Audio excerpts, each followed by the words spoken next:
There is a specific kind of silence that follows the moment you realize someone you love has been lying to your face for years. It isn't loud. It doesn't shatter you the way you'd expect. It doesn't knock you off your feet or make the room spin. It is quiet. Cold. Surgical. Like the moment a surgeon makes the first incision, precise, deliberate, and completely without mercy. That silence found me on a Tuesday afternoon in Newport Beach, California.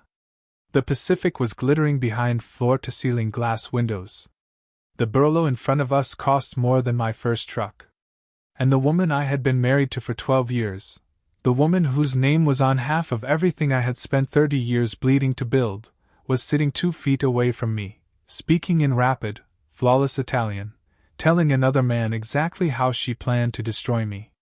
She had no idea that I understood every single word. Not one single word. She was wrong about that. And that mistake? That single, catastrophic miscalculation? It cost her everything. Welcome to True Consequences, where every action has a price, and every mistake comes back harder. Sit back, pay attention, and remember, some people learn the hard way. Subscribe if you believe karma never forgets. Now, let me tell you about Frank. Frank is 62 years old. 6'1", broad-shouldered, with the kind of hands that tell the whole story of a man's life before he speaks a single word. Calloused. Scarred. Built. He grew up dirt poor in a small, windswept town in rural Nevada. The kind of town where ambition was considered suspicious. Where dreaming too big made your neighbors uncomfortable. Frank was suspicious. Frank made people uncomfortable. Frank left at 17 with $40 in his pocket, and a fury in his chest that refused to be extinguished. Before he ever learned what an escrow document was. Before he ever navigated a city zoning board or poured his first commercial foundation, Frank spent 4 years in the United States Army, stationed at Caserma, Italy, an American military installation carved into the rolling hills of Vicenza, in the Veneto region of northeastern Italy. He was 20 years old, fresh off a Greyhound bus from Nevada, suddenly dropped into one of the most beautiful places on earth. And something happened to that boy from nowhere, Nevada, surrounded by cobblestone streets and ancient cathedrals and people who gestured wildly when they argued and laughed like the whole world was a party. He soaked it up. Every single drop of it. Not just the tourist phrases. Not just "Davi la stazione?" He learned the dialects. The Milanese slang. The Venetian cadences. He learned how Italians insult you so beautifully it takes you a moment to realize you've been cut. He learned how they express love, how they negotiate, and most importantly, how they lie. The subtle shift in register. The slight overarticulation of certain vowels that signals a man is performing rather than speaking. By the time Frank shipped back to the United States, he dreamt in Italian. Not translated. Not subtitled. Pure, living Italian, running through his subconscious like a river. But nobody in the commercial construction world of Orange County cared about that. They cared about load-bearing walls and profit margins. So Frank tucked his fluency away like a pocket knife, always there, always sharp, rarely visible. A quiet, forgotten capability stored in the attic of a very busy mind. He spent the next 3 decades building. Literally. He founded his commercial development firm from absolute scratch, just a pickup truck, a contact book, and that volcanic refusal to quit. He fought city planners and county inspectors and general contractors who tried to undercut him. He managed crews of rough men who respected nothing except competence and fairness. He turned empty lots into office complexes, strip malls into retail towers, wasteland into skylines. By his late 50s, Frank's firm was worth north of $20 million. He had properties across Southern California, a robust portfolio of commercial assets, and the kind of quiet, earned reputation that money alone cannot purchase. He had built everything. Every single penny, through blood and sweat and 30 years of refusing to fail. And then, 12 years ago, he met Sarah. Sarah was 28 when they met at a charity gala in Laguna Beach. Frank was 50. He knew it was a cliché before the thought even finished forming. But Sarah was unlike anyone he had encountered in his decades of hard living and harder working. She wasn't just beautiful, though she was, devastatingly so. She was sharp. The kind of sharp that cuts before you feel it. She spoke 4 languages. She had a master's degree in international finance from the London School of Economics. She could read a balance sheet the way Frank read blueprints, intuitively, instantly, spotting the structural weaknesses before anyone else. She had a ruthless ambition that terrified most people in the room. Frank didn't find it terrifying. He found it familiar. He thought he recognized it as the same fire that burned in his own chest. He thought, not for the last time, that he had found his equal. He was wrong. But it would take 12 years for the full weight of that error to reveal itself. They married 18 months after they met. It was a beautiful wedding, intimate by the standards of people their age and financial bracket. Sarah moved into the house in Newport Beach that Frank had designed and built himself. She stepped into his life, into his world, into his finances, and she was brilliant at managing all of it. Or so it appeared. For the first several years, the marriage felt real. Frank believed in it the way he believed in solid foundations and true levels, completely, without reservation. Sarah traveled with him to project sites. She charmed his contractors and his city council contacts. She managed the investment side of their portfolio with a precision that Frank, who preferred poured concrete to financial instruments, was genuinely grateful for. But somewhere around year 9 or 10, something shifted. Not dramatically. Not all at once. The way a foundation doesn't collapse, it settles. Slowly. Incrementally. One hairline fracture at a time. It started with small discrepancies. A missing $50,000 in an account Frank hadn't been paying close attention to. An asset restructured in a way that seemed unnecessary. Investment portfolios that Sarah managed personally, whose boundaries were quietly, gradually shifting. When Frank asked, and he was careful in how he asked, methodical, not accusatory, Sarah would deploy that smile like a precision weapon. She'd wave her hand, refill his glass, and speak to him in the gentle, patronizing tone one uses with a child who has asked a question beyond their comprehension. Frank, darling. You build the buildings. Let me handle the liquidity. The modern market is sophisticated. You just don't understand it. The calamari had been cleared. The Burlo, the bottle that cost more than Frank's first truck, was half empty. Marco was leaning forward slightly, his elbows on the white linen tablecloth, the practiced ease of a man who has eaten many expensive lunches on other people's money. And then Sarah glanced at Frank. Just a flicker. A quick, dismissive assessment. The look a chess player gives a piece they've already decided to sacrifice. She switched to Italian. Not tourist Italian. Not classroom Italian. Rapid, clipped, heavily accented Milanese, the dialect of northern Italy, the financial capital, the city of fog and money and beautiful, calculated brutality. The dialect Frank had absorbed over 4 years in Vicenza, 20 miles east, listening to soldiers and merchants and barkeepers and the woman who ran the laundry near the base who had taken a liking to the quiet, serious American boy. Frank did not move. He did not blink. He lifted his glass of water and took a slow sip, and he listened. What Sarah said in the next 11 minutes was not a casual conversation. It was not vague musing or idle speculation. It was a military operation outlined with terrifying precision and calm. She told Marco the timeline. Specific dates. She told him which accounts they were going to drain first, the joint operating accounts that held the largest liquid assets, and exactly how they would execute the transfers without triggering domestic banking alerts.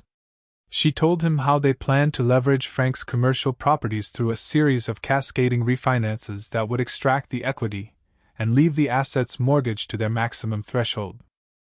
And Frank, who had successfully navigated 30 years of ruthless business, who had survived economic crashes and contractor fraud and city council corruption, let her believe he accepted that. He didn't fight it. He didn't push. He watched. He listened. He filed things away in the orderly attic of his mind, Behind the Italian he never spoke and the fury he never showed. Then came Marco. Marco Bellini arrived in their lives 8 months before the Tuesday at the Marina, introduced by Sarah as a boutique wealth management consultant she had met through a professional connection in Los Angeles. He was early 40s, expensively dressed, with the kind of resume that was entirely composed of impressively worded accomplishments that evaporated the moment you tried to verify them. His cologne announced his arrival 30 seconds before he entered a room. His handshake was engineered to project confidence. Frank shook the hand, smiled, said very little, filed the name away. Sarah insisted they bring Marco on board to diversify their portfolio, to prepare them for the next decade. She arranged a lunch at their favorite restaurant on the Newport Marina, the one with the calamari Frank loved, and the floor-to-ceiling glass that looked straight out over the Pacific. She said it would be casual, just conversation, getting to know the man before they made any decisions. Frank said that sounded fine. He wore his faded flannel shirt, the one Sarah hated. And he ordered the calamari, and the sea bass, and he sat back in his chair in the California sun, and he waited. He had no idea, in that moment, what he was about to hear. But somewhere deep in the attic of his mind, 40-year-old Italian was beginning to stir. She told him about the Shell Corporation. A subsidiary, registered under Marco's brother's name in Naples, far enough from Milan to create deliberate jurisdictional confusion, far enough from the United States to make asset recovery a years-long international legal nightmare. She named the Cayman Islands accounts where the liquidity would ultimately land, accounts that existed in structures specifically engineered to resist the reach of American courts. She told Marco that by the time Frank understood what had happened, he would have neither the capital nor the available credit to retain counsel capable of untangling it. She said this with absolute certainty. Not cruelty for cruelty's sake, with the clinical confidence of a professional who has done the arithmetic and found the numbers irrefutable. And then she laughed. A small, private, comfortable laugh. And she made a joke about Frank's flannel shirt. She said, in perfect, fluent Milanese, that the shirt was good preparation for his new life. That it already looked like what a broke old man would wear. That he would be like an old farm animal waiting for the butcher who doesn't realize the truck has already been scheduled. Marco laughed too. He refilled his own glass. Frank set down his water glass, picked up his fork, and finished his sea bass. Not one tremor in his hands. Not one change in the rhythm of his breathing. 30 years of managing rough men on rough job sites had given Frank an almost inhuman ability to absorb information without processing it publicly. He had learned, in the early years of running a crew, that the moment you show a man he has rattled you, you have already lost the negotiation. He had never been more rattled in his life. And he had never been less willing to show it. The check came. Frank paid it, every penny of the Barolo, every last bite of the sea bass, the dessert neither of them had touched. He stood up, buttoned his flannel shirt, and told them he had a city council meeting to get to. Sarah gave him a smile, warm, wifely, completely fraudulent. Frank smiled back. He walked to his truck. He sat in the driver's seat for exactly 45 seconds, staring at the steering wheel. Then he pulled out his phone and made 2 calls. The war had begun. And they had no idea. It was Tuesday at 2:17 p.m.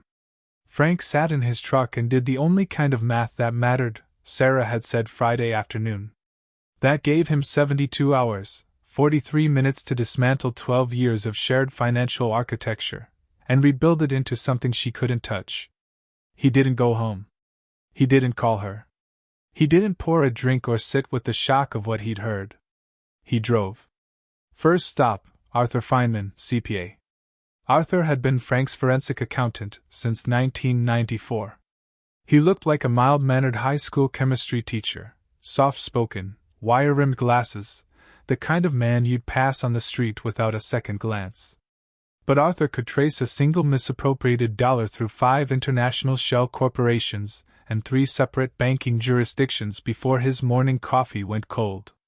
He was, in Frank's private estimation, the most dangerous man in any room who wasn't visibly dangerous, Frank walked into Arthur's office, closed the door, and sat down.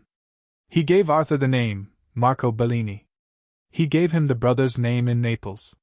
He gave him the Cayman structure, the timeline, the refinancing strategy, and every specific detail Sarah had outlined over 11 minutes of Burlow and C-Base. Arthur looked at Frank over his wire-rimmed glasses for a long, quiet moment. "How do you know all of this?" he asked. Frank told him. Arthur took off his glasses, cleaned them on his sweater, put them back on. Then he locked his office door, sat back down, and opened his laptop. Second stop, Evelyn Vance, family law attorney. Evelyn Vance did not merely win divorce cases. She approached them the way a military engineer approaches a bridge, not just to cross it, but to ensure that when she was done, nothing could ever cross it again. She was 61, immaculately dressed, and possessed of a professional reputation that made opposing counsel measurably nervous before a single document had been filed. Frank sat in her Century City office and told her everything. Every word of the Italian conversation, translated verbatim, with context. Evelyn did not ask him if he was certain. She did not offer him the patronizing skepticism with which people are occasionally greeted when their story sounds too extraordinary to be believed. She picked up her phone and began making calls. By Tuesday evening, the information gathering had begun. By Wednesday morning, Arthur had already located the Shell Corporation in Naples, not just confirmed its existence, but identified the registered structure, the beneficial ownership trail, and the banking relationships that fed into it. What he found made the Marcos situation considerably more complicated than simple theft. Marco Bellini was not just stealing from Frank. Marco Bellini was running a multi-state Ponzi scheme, a carefully maintained fraud that had been running for years, pulling capital from a rotating cast of affluent Southern California investors and cycling it through a network of offshore structures to sustain the illusion of legitimate returns. Frank was not his only target. He was simply the largest single fish Marco had ever attempted to land. Arthur flagged securities fraud, wire fraud, tax evasion across 3 states, and unregistered investment activity that would have made the SEC extremely interested regardless of the marital situation that had surfaced it. He made the appropriate calls. By Wednesday night, federal investigators had a preliminary brief on Marco Bellini's operation. By Thursday morning, they had enough to proceed. While the federal dimension was accelerating, Evelyn was executing her own campaign with characteristic precision. The offshore accounts Sarah had been quietly building, accounts Frank hadn't been told about, in structures designed to be invisible to domestic asset searches, were identified through the documentation Arthur had uncovered. By Thursday afternoon, a federal court order had frozen every one of them. The primary marital trust, the one Sarah had planned to drain Friday afternoon as the first and largest move in her exit strategy, was legally rerouted behind a corporate firewall that required Frank's biometric authorization to access. Not a signature. Not a PIN. A fingerprint and a retinal scan, both linked to Frank's identity exclusively. Without that authorization, the trust was an impenetrable vault. Sarah didn't know any of this.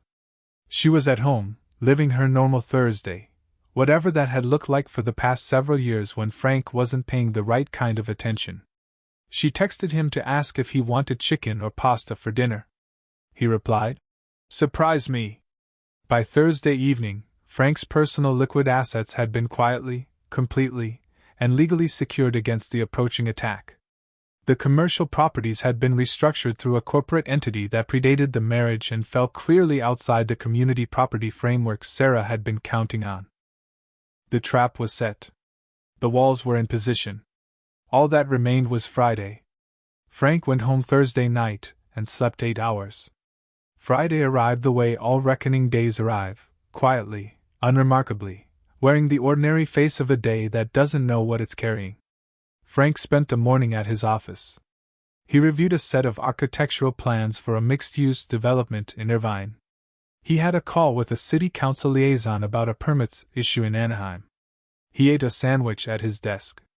He was precise, focused, unhurried, the way a surgeon is unhurried in the minutes before an operation, when every possible preparation has been made and the only remaining variable is execution. He arrived home at 6:45 in the evening. The house was warm.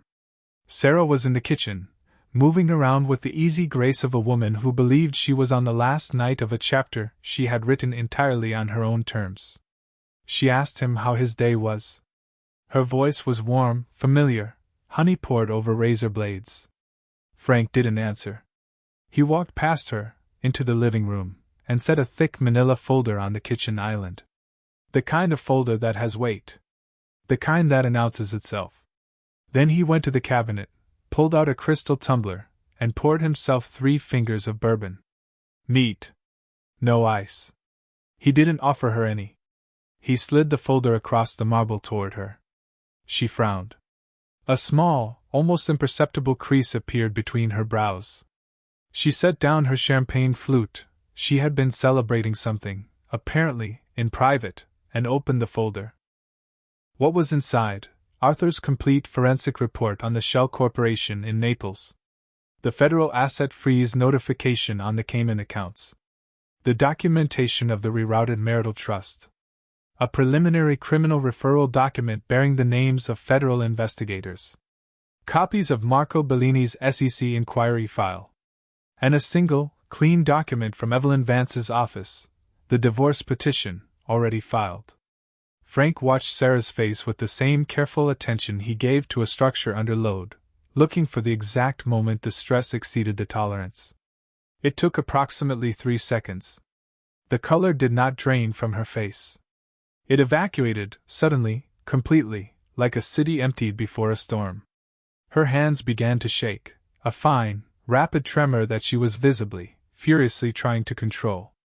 She dropped the folder. The papers scattered across the white marble like the wreckage of something that had been very carefully built and had come apart all at once. She looked up at him. And even now, even backed into a corner, completely surrounded, the exits sealed, her instinct was to perform. To gaslight. To find the angle. She began to speak, her voice climbing slightly, looking for the register that had always worked before. The one that made Frank feel slow. The one that made him feel like a man who should be grateful someone smarter was managing his affairs. She said she didn't know what any of this was. She said Arthur must have made errors. She said Marco had clearly misled her. She said Frank was paranoid, that he had always been paranoid, that this was exactly the kind of overreaction she had spent 12 years managing. Frank let her finish. He took a slow sip of bourbon. Set the glass down on the marble with a sound like a period at the end of a very long sentence. And then he looked at her, directly, calmly, without cruelty and without mercy, and he said, in the most perfect, fluid, merciless Milanese Italian she had ever heard outside of the city of Milan itself. Tu pensavi che fossi sordo. Ti sbagliavi. You thought I was deaf. You were wrong. The silence that followed was the longest silence Frank had ever inhabited. It was not empty. It was full, of 12 years, of 100 small moments of condescension, of the Italian joke about the flannel shirt, and the old farm animal, and the scheduled truck. It held all of it, perfectly, in the space between one breath and the next. Sarah's mouth opened. Nothing came out. Frank picked up his bourbon, walked to his favorite chair in the living room, sat down, and turned on the television. The conversation, as far as he was concerned, was over. Marco Bellini was arrested 11 days later. The federal investigation that Arthur's discovery had seeded grew significantly in scope once investigators began pulling the threads. The Ponzi scheme, as it unraveled, stretched across 3 states and involved dozens of investors, many of them in far worse financial positions than Frank. People who had trusted Marco with their retirement savings, their children's college funds, their life's work. Marco's carefully constructed world, the expensive suits, the Century City office with the borrowed furniture, the artfully assembled resume, collapsed the way fraudulent structures always collapse, completely, all at once, leaving nothing behind but the outline of where something solid should have been. He is currently looking at federal sentencing in the range of 15 to 20 years. His brother's shell corporation in Naples was frozen by Italian financial authorities within a week of the American investigation making its formal international request. There was nothing in it to recover. Marco had already been systematically emptying it as the returns on his scheme dried up. But its exposure confirmed the international scope of the fraud and added additional charges. Sarah's situation was perhaps the most surgically complete of all the outcomes. Without the Cayman accounts, frozen solid and subsequently seized under the federal investigation, she had no access to the capital she had been accumulating for years in preparation for the exit she had planned so meticulously. The marital trust, inaccessible behind Frank's biometric lock, remained entirely beyond her reach. The divorce proceedings, managed by Evelyn Vance with her characteristic methodical thoroughness, dismantled every strategy Sarah had prepared. The premarital corporate structure that protected Frank's commercial assets held without challenge. The community property arguments Sarah's counsel attempted were undercut by the forensic documentation of her own financial maneuvering, years of quietly moving assets that now read, under legal scrutiny, as deliberate dissipation of marital estate. Evelyn presented the case with 40 minutes of forensic precision that left Sarah's legal team with nothing structural to contest. The settlement, if it could be called that, reflected the reality of a woman who had spent years preparing to leave with everything and instead left with almost nothing. Sarah moved into a one-bedroom apartment near the interstate several months after the proceedings concluded. The life she had spent 12 years positioning herself to access, the properties, the portfolio, the view from Newport Beach, remained exactly where it had always been. With the man who built it. It came for her. Frank still eats at the restaurant on the marina every Tuesday. He orders the calamari. He drinks a glass of whatever Barolo is reasonable, not the expensive bottle. That was a special occasion and not a pleasant one, and he watches the Pacific do what it has always done, indifferent and enormous and beautiful. He says the view has never looked better. He's probably right. There is something people get wrong about aging. About the men with gray hair and calloused hands who move through the world quietly, who don't perform their intelligence or broadcast their capabilities, who let the world form whatever assumptions feel comfortable. People see stillness and read it as slowness.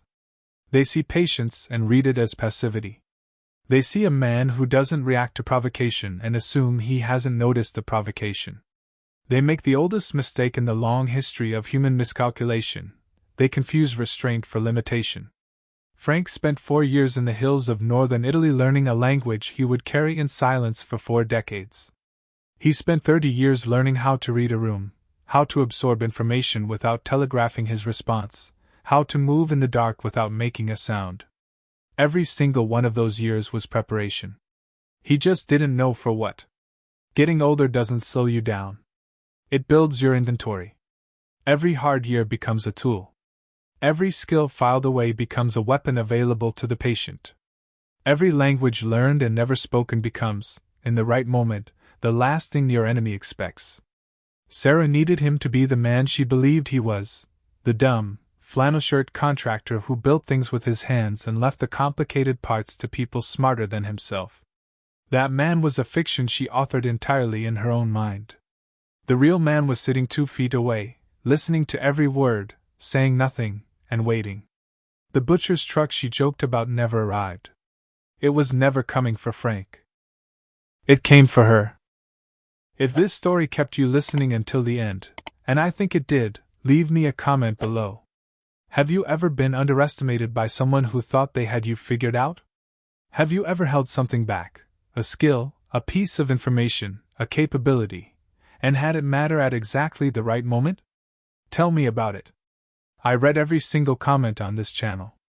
If you found True Consequences today for the first time, subscribe now. Ring the notification bell so you don't miss the next story, because what's coming next week is something I promise you are not prepared for. And to everyone who's been here from the beginning, thank you. You already know what this channel is about. You know why these stories matter. Stay patient. Stay sharp. Stay quiet when it counts. I'll see you in the next one.